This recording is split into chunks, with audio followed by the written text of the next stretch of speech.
Sot informova përfaqësues të komunitetit ndërkombëtar mbi përpjekjet e qeverisë për të paraqitur në mënyrë të shtrembëruar natyrën e protestave studentore, duke i etiketuar ato si të motivuara partiakisht dhe duke krijuar një perceptim të pasakt për realitetin në vend.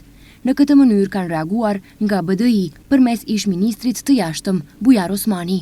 Përmes një postimi në Facebook, Osmani potencon se këto përpjekje, siç thotë, për të orientuar gabimisht partnerët ndërkombëtar, nuk reflektojnë shqetësimet reale të studentëve, të cilat lidhen drejt për drejt me zbatimin e të drejtave ekzistuese.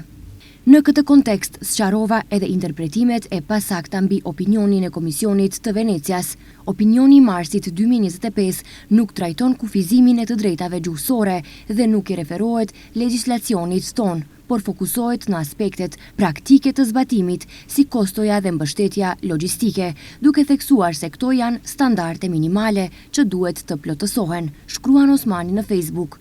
Në një moment kur kërkohet zbatimi plot i të drejtave, është thelbësore që komunikimi me komunitetin ndërkombëtar të zbatohet në fakte dhe në paraqitje të drejtë të realitetit, përfundon prononcimi i Osmanit.